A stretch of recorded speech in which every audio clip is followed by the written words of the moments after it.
Hello everyone, welcome to Ken studies. आज है 7 फरवरी। Start करते हैं आज के एमसीक्यू क्वेश्चंस।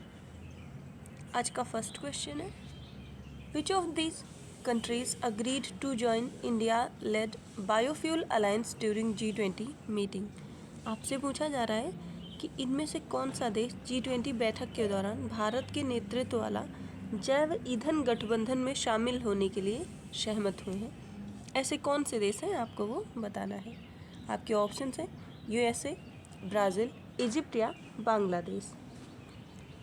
और इसमें आपका करेक्ट ऑप्शन हो जाएगा ऑप्शन ए। USA और ब्राज़ील इसमें शामिल होने के लिए सहमत हुए हैं। So during the G20 meeting, India is to launch the International Biofuel Alliance, just like the International Solar Alliance, and to this the USA and Brazil have agreed to back India. And India has been taking lead in several such emissions reduction initiative. The country allocated 4.3 billion US dollar during 2023 and 24 budget to accomplish its net zero target. पढ़ते हैं next question की ओर।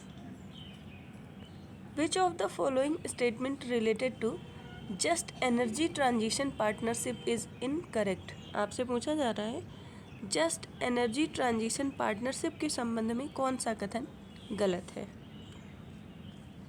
आपका first statement है, It aims to reduce emission in the energy sector and accelerate the coal phase-out process.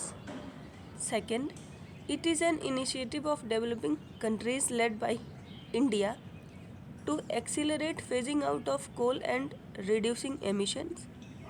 Third, JETP makes various funding options available for the purpose of decarbonization in identified developing countries. And fourth, JETP was launched at the UNFCCC COP26 in Glasgow 2021 with the support of G7 grouping. आपको इसमें incorrect statement बताना है और इस question में आपका incorrect point हो जाएगा ऑप्शन बी, क्योंकि union ministry of Power in India has opposed the G7 nations' plan of persuading India to start negotiations on a just energy transition partnership. तो भारत इसमें सहभागी नहीं है। बढ़ते हैं नेक्स्ट क्वेश्चन की ओर। Which among the following is part of the third pole of the world? आपसे पूछा जा रहा है निम्नलिखित में से कौन सा विश्व के तीसरे ध्रुव के रूप में शामिल है या उसे तीसरा ध्रुव कहा जाता है। आपके ऑप्शंस हैं अंटार्कटिका, ग्रीनलैंड, आइसलैंड या हिमालयाज। और इसमें आपका करेक्ट ऑप्शन हो जाएगा Himalayas.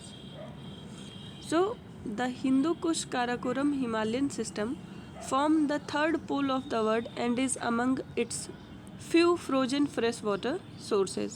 The Himalayas, along with all glaciers and river basins, are also called water tower of Asia. बढ़ते हैं नेक्स्ट क्वेश्चन की ओर। Recently, Global Climate Resilience Fund joined with which Indian organization to tackle challenges faced due to climate change? आपसे पूछा जा रहा है हाल ही में जलवायु परिवर्तन के कारण होने वाली चुनौतियों से निपटने के लिए वैश्विक जलवायु संवहनीय कोष किस भारतीय संगठन के साथ संबंधित है। आपके ऑप्शंस हैं सेवा, जो कि एक NGO है, इसका नाम है सेल्फ एम्प्लॉयड वुमेन्स एसोसिएशन, प्रथम फाउंडेशन, वर्ल्ड वाइड फंड या नीति आयोग। और इसमें आपका करेक्ट ऑप्शन हो जाएगा ऑप्शन ए, ये संबंधित है सेल्फ एम्प्लॉयड वुमेन्स एसोसिएशन से। So former US Secretary of State Hillary Clinton on Sunday announced that a global climate resilience fund in partnership with Self-Employed Women Association will work to tackle challenges faced due to the rising temperature and climate change. बढ़ते हैं next question की ओर। Which union ministry issued orders to block over 100 betting and loan lending Chinese app? आपसे पूछा जा रहा है किस केंद्रीय मंत्रालय ने 100 से अधिक सट्टेबाजी और ऋण देने वाली चीनी ऐप्स को ब्लॉक करने का आदेश जारी किया है। आपके ऑप्शंस हैं ministry of external affair, ministry of finance, ministry of defence या ministry of electronics and IT. और इसमें आपका करेक्ट ऑप्शन हो जाएगा ministry of electronics and IT. So centre has initiated the process to block 138 betting and 94 loan lending Chinese apps on an emergency basis.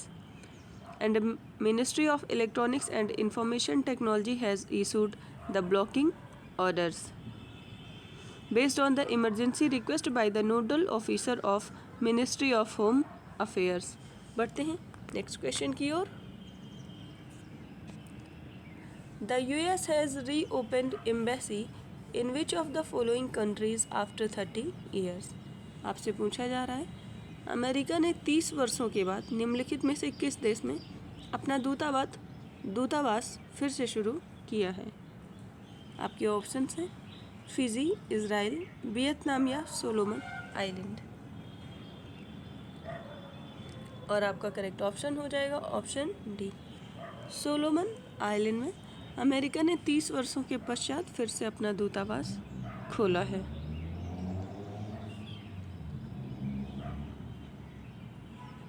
Solomon island की बात करें तो it consist of 6 major islands and over 900 smaller islands in Oceania to the east of Papua New Guinea and north west of Vanuatu. बढ़ते हैं next question की ओर। Which ministry inaugurated G20 cyber security exercise and drill? आपसे पूछा जा रहा है किस मंत्रालय ने G20 साइबर सुरक्षा अभ्यास और ड्रिल का उद्घाटन किया है? आपके ऑप्शंस हैं ministry of culture, ministry of finance या मिनिस्ट्री ऑफ कॉरपोरेट अफेयर या फिर ministry of electronics and IT. और इस ड्रिल का उद्घाटन किया है ministry of electronics and IT ने। बढ़ते हैं नेक्स्ट क्वेश्चन की ओर। The central government declared which of the following as a terrorist organisation under the unlawful activities act? आपसे पूछा जा रहा है केंद्र सरकार ने निम्नलिखित में से किसे गैर कानूनी गतिविधि अधिनियम के तहत एक आतंकवादी संगठन घोषित किया है? आपके ऑप्शंस हैं Jamatul Mujahideen, the resistant front, Hizbul Mujahideen या नन ऑफ दीज। और इसमें जिसको केंद्र सरकार ने घोषित किया है आतंकवादी संगठन वो है द रेजिस्टेंस फ्रंट। आज के करंट अफेयर सेशन में इतना ही। धन्यवाद।